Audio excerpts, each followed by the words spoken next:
So today we're going to be doing an oil change on my 2007 Toyota Avalon Limited. It's the 3.5 liter V6 automatic, and I'm going to start just by going into the owner's manual, and we're going to look for specifications, which is on page 381. And if we go here, it actually shows the oil capacity.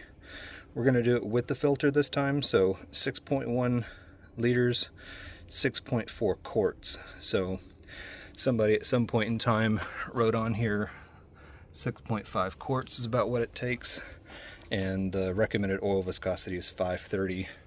I believe it's been probably about 7,000 miles since I've done the oil change on this. I always use synthetic, and so today I'm going to use it again, and I've gone with this SDP high mileage. I think I'm at 128,000 miles right now, so maybe it's been 8,000 miles since the last oil change, but this is what I'm using for the oil.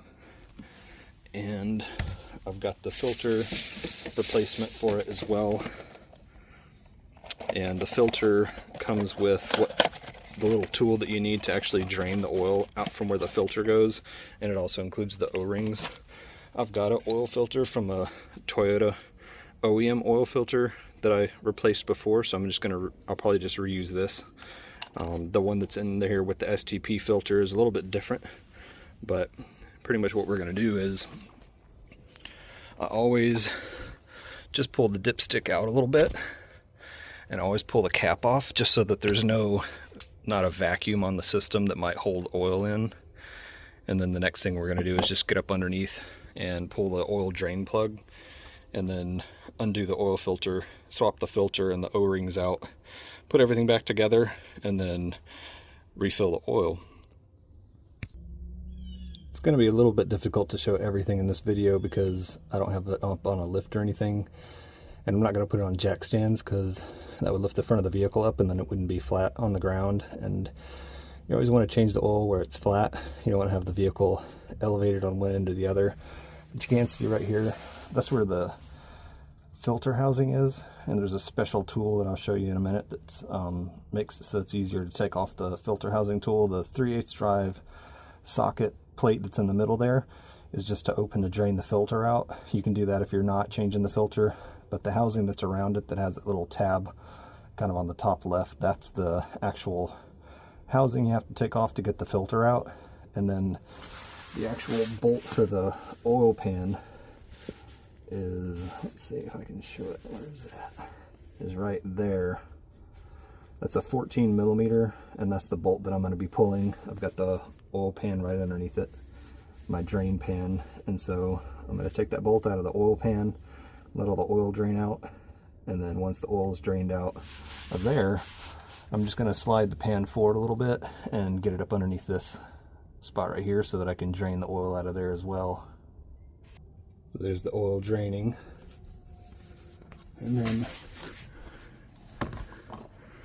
there's the drain bolt.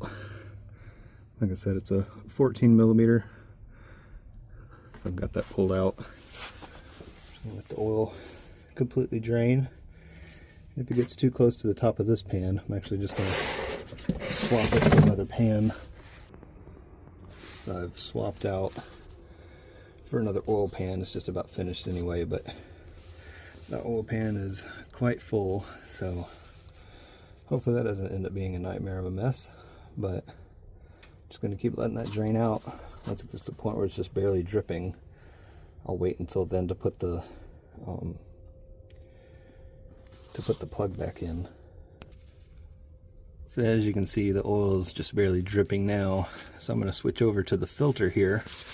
And what I've got is my 3/8 socket wrench with a 3/8 extension, and the end of that 3/8 is just going to go in that hole. It's just going to go right in that hole right there. Yeah, look at that. I already scratched my knuckles up. But this little plate here, I just need to loosen this middle one. When you take that plate off, you just shove these little fingers up in there, and it pushes like a sleeve, or almost like a one-way valve out of the way, and lets the oil drain out from where the filter is. I just do that even though I'm going to take the whole casing off. It just makes it a little bit less messy if I just pop this in and get the oil drained out. So I'm going to take that cover off and then stick this little plunger in there and it'll let the oil drain out. So here's that plate. That's the 3/8 drive, and it's just threaded. It's not reverse threaded, so lefty loosey, righty tighty, counterclockwise is loose, clockwise is tight. And there's the little O-ring for this. So that O-ring sits like that on that plate. As you can see, there's no oil draining out. I have to put that little plug in to get the oil to drain out where the filter is. So let me see if I can actually record this if I have enough room to get in here. Well, recording is the hard part, because I have 0 room. Alright, let's see if I can even see what I'm doing here. Alright, if that goes in there, push that up, and then the oil can come out. That drains the oil from where the filter is. Didn't make too much of a mess. As long as when you finish a job you put out less blood than you drained oil, then I'd say that's a win. So I'm just going to let that drain till it stops draining. And then I'll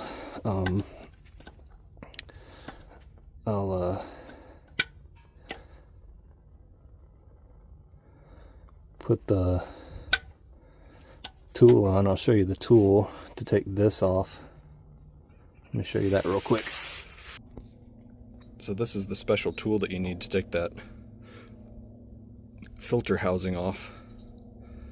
It's a 3/8 drive, so I'll be able to use the same wrench. And this is the one I bought. So Motive Tools MX3 2320 is the number on that. And the reason you need this is because these inside grooves fit on the outside of the top of the housing, and then these notches here fit into those tabs that are on the side, and it fits one way. And once you put it on, you use the socket wrench in the 3/8 hole, and then you just, once this is pushed all the way up, you just turn it, and that's what unscrews the filter housing.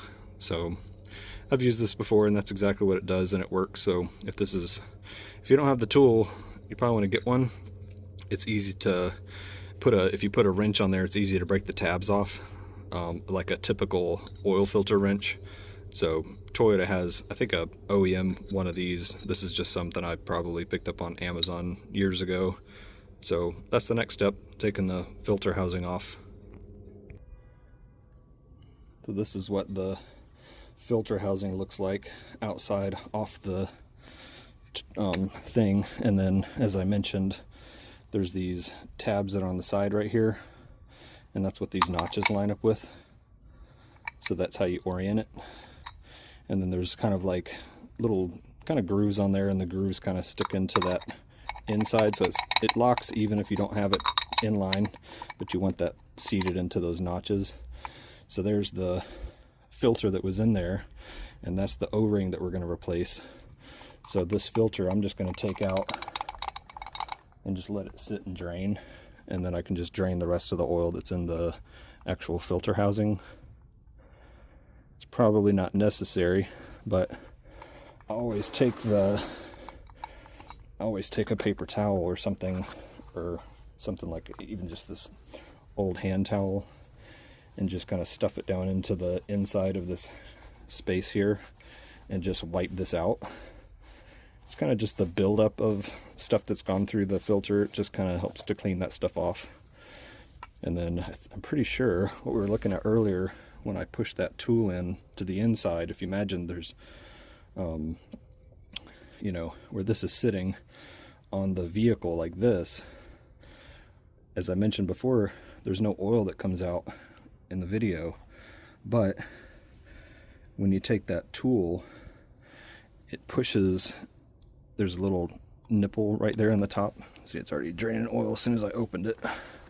So that pushes up like on a valve, like a one-way valve in the bottom there. I'm trying not to make a big mess and still get it on film, but there's a valve right there, and that's what that pushes on. It pushes that in, and that's what lets the oil drain out. So I'm just going to clean this one up real good, pull this O-ring off. Now you need to pay attention to where this O-ring's at. It's in this groove. It doesn't sit against this shoulder.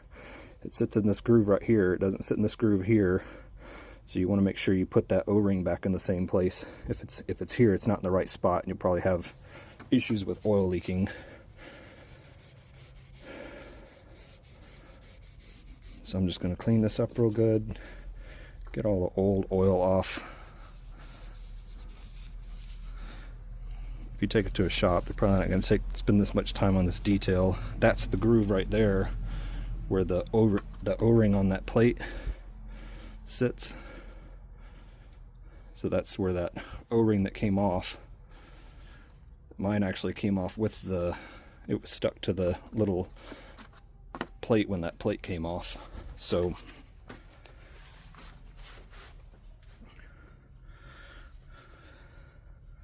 once my OCD says this is clean enough,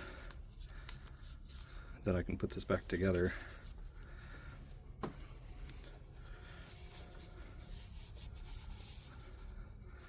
Just gonna wipe out all the threads. Take that old O-ring out. There's a little notch right here you can get your finger around to take the old O-ring out.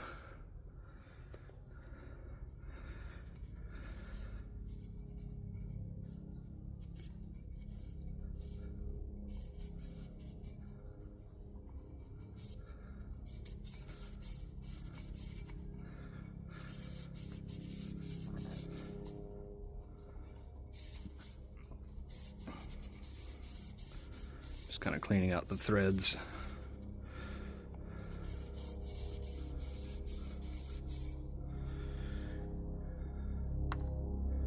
Don't need that old O-ring anymore.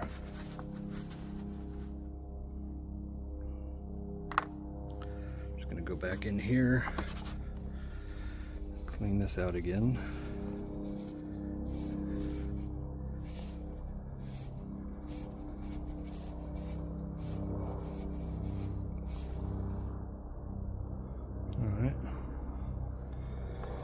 So one thing you want to do when you're switching the filter out is check to make sure that your O-rings are the same size. You don't want to accidentally buy the wrong filter or something. I don't know that they could give you the same filter for this car and accidentally give you the wrong O-rings, but this is just something to double check. See, their tool is just a little bit different than the one that I showed earlier in the video. There's the new O-rings, but this tool is just a little bit different. So this one is actually kind of nicer. It threads into the bottom of that. Instead of just holding itself in place, it actually threads into the bottom where the plate came out. So I'm actually going to start using this one from now on. So STP's is actually a little better design than the one that I got with the OEM Toyota filter. So I'll probably just use that from now on. Alright, so now, just checking on our O-rings. Alright, so our O-rings are the same size, so we're good there. So out with the old. And then check our larger O-ring. They're the same size. Out with the old on that. And then I actually have the old box from a old Toyota oil filter, so it actually shows you want to apply oil to the O-ring, and then you want to apply oil to the little O-ring too. It doesn't give you a figure for the foot-pounds of torque to put the actual filter housing on, but it does tell you how many foot-pounds to put that little cap back on. 9.5 plus or minus 2 foot-pounds. So what I do is I take one of my new oil bottles. So this is just the new oil that I have, and I just dip my finger down into the oil and then just use that to run oil on the new O-ring. On a typical traditional filter, around the top of the filter is where the rubber O-ring is, and that's what you would apply oil to. And then I'm just going to fit this back down all the way down to where it fits into that groove again. Got a little fresh oil on there, so that's the groove where the filter, the oil housing filter sits. And then here I can do the same thing, get a little bit of oil on the end of my finger and just put oil on this little O-ring too, and then I can pop this O-ring right into here and just set this cap in place and kind of hand tighten it. And now that O-ring is in place. I don't have that tightened all the way yet. I'm going to do that once I get this filter tightened on. So now we've got the new filter that we're putting in here. And we want to make sure we push this to where pretty much this bottom shoulder is just sitting all the way down inside. It just takes a little bit of force to get it all the way in.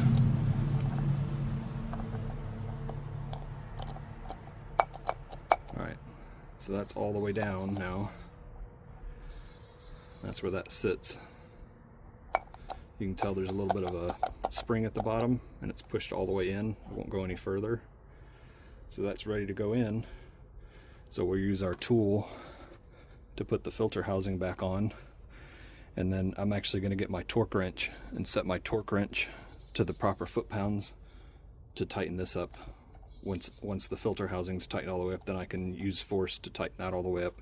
It's not much. 9.5 is pretty low, so you really don't want to overdo it. I think all this stuff is aluminum, so you'll crack it if you put too much pressure on it. So here's my torque wrench, and if it's completely bottomed out, it's at 0. So what I did is I just walked it up to 15 and then just backed it out 5.5, and that puts me at 9.5 foot-pounds. And you just rotate the tension on this until it clicks and you don't rotate further. So the next thing will be to put the drain plug back in. So that's the next thing we're going to do. The engine oil drain plug is 30 foot-pounds, so I'm going to put it right to the 30 here. So just unlocking the ring and just moving this up to where it stops at 0 and 30. That spec is not in the owner's manual, but it is in my Haynes manual, and it would be easy enough to look it up online to see what the spec is for the oil pan drain plug. So I've got my 14, I've got it set to 30. So I'm going to go and put this plug back in, and I'm going to wipe the area where the plug came out before I put the plug in, and then we'll get around to filling the oil. So I've got the spot where the oil cap goes on cleaned up. And then I'm going to use my funnel and start with 5 quarts. I've got a 5-quart jug, so I'm just going to go ahead and put all 5 in, because I know I already need more than that. Just try to keep from making too big of a mess if I can help it. Hands are a little shaky sometimes.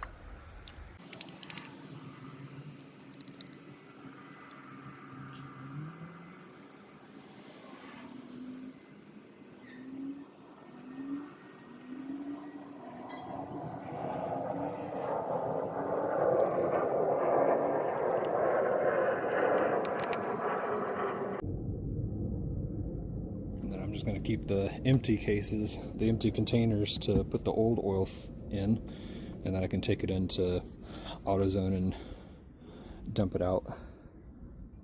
I can push the oil dipstick back in,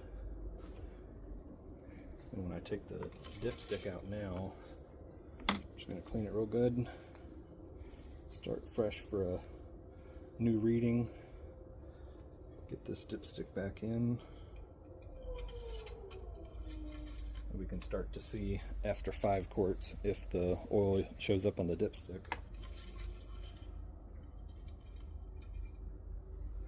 It's dried right there. So, and it hasn't really had a chance to settle yet, and we haven't pulled all the oil through the filter and everything yet, so it's not exactly a perfect indicator, but from that lower dot to the upper dot on most vehicles that I've ever seen is a quart difference. So it's between these two dots. That's the lower end and that's the upper end. So it's still safe anywhere in between here, but if you go over this, it's too full, and if you're under this, it can be unsafe. So we're gonna go ahead and, where we were at already, we know we can put a whole quart in, so we'll put another full quart in, and then we'll see where we're at on needing to put another half in. And I'm actually going to run the motor once I get this other quart in. You could run it now, and it'd be fine because we're already over that lower dot, but I'm going to put another quart in. This is one of the quart I opened earlier to dab a little oil on the O-rings. So I'm just going to dump this. So this will make it 6 quarts.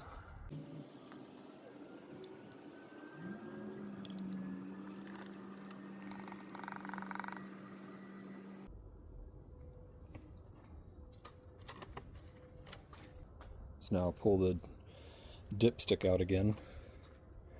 Just give it a moment to settle.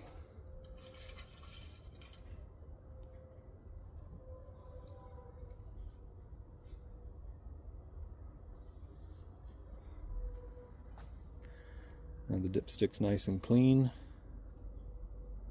so we'll get a good reading with the new oil in.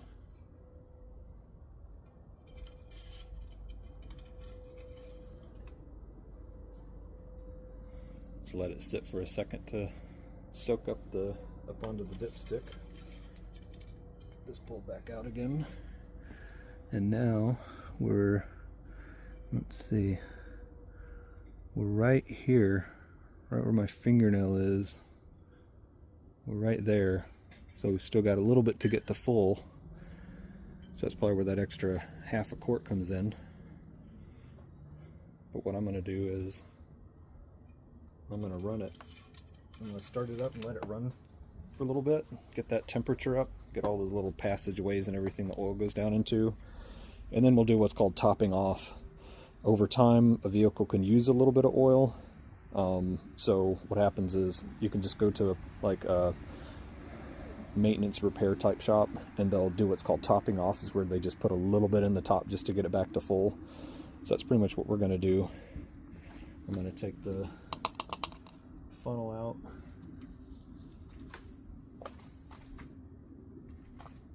Don't leave any tools or anything laying around, because you don't want to drop something in here or have tools sitting around if you're going to start up the vehicle. I'm just cleaning off the oil filler cap.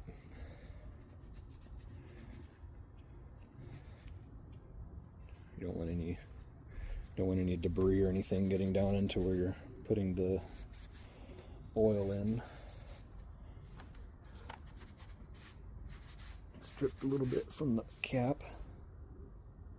And if you ever see buildup, this is a common thing that comes up on online groups and stuff. If you ever see a bunch of buildup that looks like white foam, it's actually typically just because the car's just not getting to the point where it's getting hot enough to kind of melt that foam oil down and have it go back into the rest of the engine. There's nothing damaged per se, but typically if you do just short drives and you're not really running the vehicle for very long and it's not getting hot, you'll have that white foamy kind of milky color, kind of goop in the top of your filler cap. So I'm just going to put this on and start it up and let it run. So while I've got this running, I wanted to go over something. This is in the owner's manual, but this is a common issue that people have where they can't figure out how to reset the oil light. It's a maintenance required light that's on the dash. So the way that works is it'll start blinking at about 4,500 miles that you've driven since the last time it was reset. So that's just an indicator that just tells you it's time for an oil change. If it just says maintenance required, it says MAINT REQD. So if you see that it says maintenance required, that doesn't mean that that's not a check engine light. That's just a light that's the indicator that tells you that you need to change your oil. So that's going to start blinking at 4,500 miles. And by the time it's been blinking to 5,000 miles, up to 5,000 miles, it'll just go on and go steady. So With most conventional oil, you only want to go about 3,000 to 5,000 miles, maybe 6 at tops. Some people go up that high. I never did. But with full synthetic, you can actually go anywhere from 5 to 7,000, even up to 10,000 miles before an oil change. So I'm right at the 7,000 mile, 8,000 mile mark on this one. But here's actually the information that's in the manual that shows you how to change that. So if you turn the engine off with the odometer reading shown, so it has to read the odometer, not the tripometer, and then you turn the ignition switch, so it's set to on while holding down the trip meter reset knob. So the button that you push in that resets the trip meter to 0, you actually want to turn the ignition switch to on, so you don't have your foot on the pedal. You just want to push that button in, and you do this while holding down. So you want to be holding the trip reset button in and then turn the vehicle on at the same time. You hold down that knob for at least 5 seconds and the odometer indicates 0, 0, 0, 0, 0, and then the light goes off. I believe what it actually does is it actually does a countdown. I'm not sure if it's 5, 4, 3, 2, 1, 0, and then they all switch to zeros, but I'm going to get a video of that. I just wanted to show you that they actually show how to do that in the owner's manual. So if you have an actual owner's manual for your vehicle, it'll tell you how to do that. So I've let this run long enough to get up to like a kind of an operating temperature, so I'm just going to check that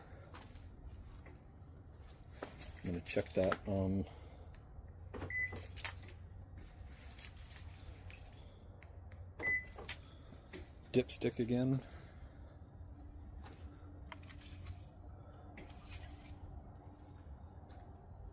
We'll just see where we're at. Probably going to be in between those lines, so if we add another half a quart, that 6.4 to 6.5 quarts is what's going to get us to where we're completely topped off. It just gives you the max amount of oil where you don't have potential damage to the engine.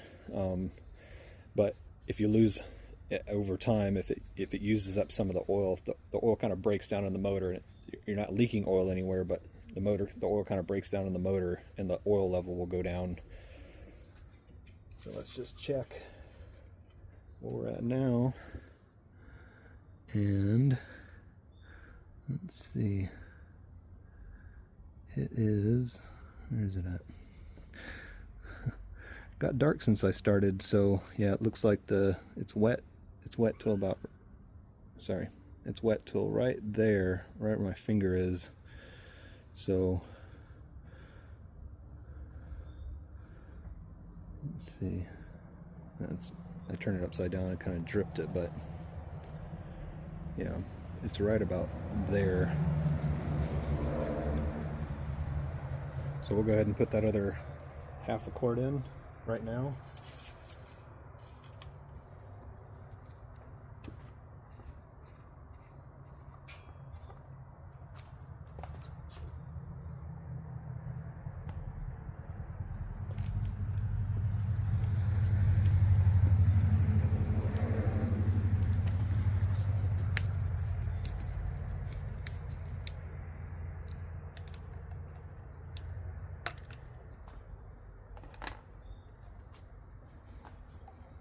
Let's see. The whole thing is 946. Alright, so the whole thing is 946 milliliters, so right about here is kind of where we want to. Sorry, I'm not getting on the video at all. It's getting late, but that's about right where we're going to want to put probably about to that mark, right in between these two. It's about how much oil we're going to want to use.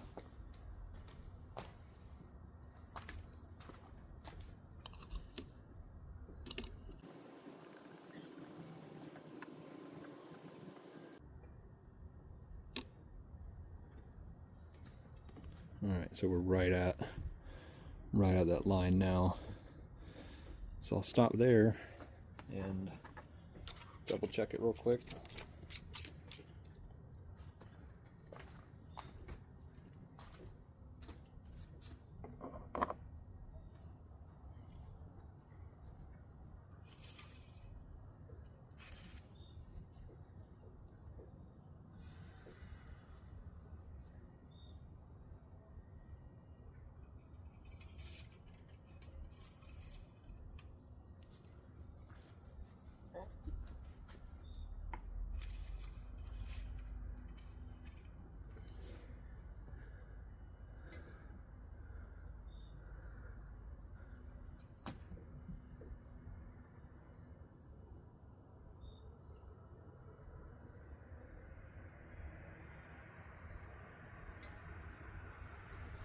Alright, so there's the line.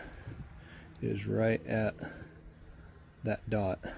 So that is completely full to the top dot, and I don't need to add any more oil. Now if you want to, you could drive a bit and then, you know, drive for a couple days and then come back and check it.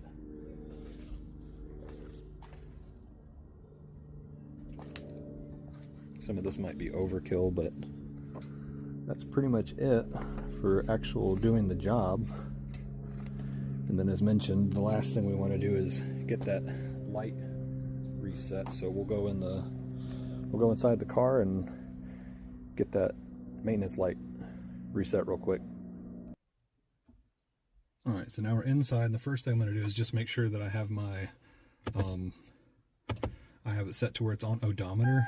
So if it says Odo, you're good. If it's on either one of the trips, trip A or trip B, it's not going to work. So I'm on Odo and I want to have this off. And what I'm going to do is I'm going to push the trip button in. So I've got the button for resetting the trip. So here's what the trip reset button is. If I'm in trip here, if I hold this button down, it resets trips to 0. I can reset both trips to 0 this way, but you want to be on odometer. Everything's off, and then when I push this, I'm going to push and hold that that tripometer reset button in with my finger here. I'm pushing that in and just holding it, and I'm going to go 1 button push on the start and then 2 button push. Now it's just flashing stripes until it goes down to 0, and then now it's at 0, and the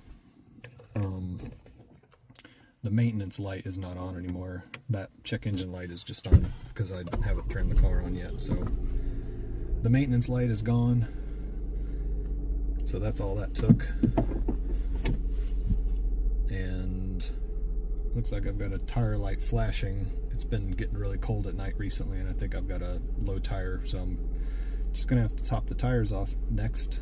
But so my mileage is at 125,253, so I think the last time I changed it was like 118,000, so it's been about 8,000 miles, because I think I'm doing it about 8,000 miles, because I think the time before that was about 110, so about 7,000 miles. I don't go the full 10. You can change it as early as 3 or 5. I think 7's fine. 10's a little bit high in my opinion. You definitely don't want to go over 10. But that's pretty much it for doing the oil change. Yeah, I don't have anything else to add to it other than please make sure you like the video. Share the video if you know anybody that needs help doing an oil change and doing the reset on that maintenance required oil indicator light, that light that just indicates that you need to change the oil. So mine's not on anymore. When I first turned this on, the dash lights that come up, that's where the maintenance required light is, and you can see that it's off now. So everything's done. Make sure you subscribe to the channel. Subscriptions to the channel help more than everything else, and hopefully I can get this video edited and posted soon. On the Avalon, the next thing I'll probably work on is I'll show you how to change out the air filter, the engine air filter, and then hopefully next after that, or before that, who knows what my timeline will look like, I'm going to do an oil change on my 2011 Toyota Tacoma. So you can come back and see what that's like if you need that, and I'll see you on the next video.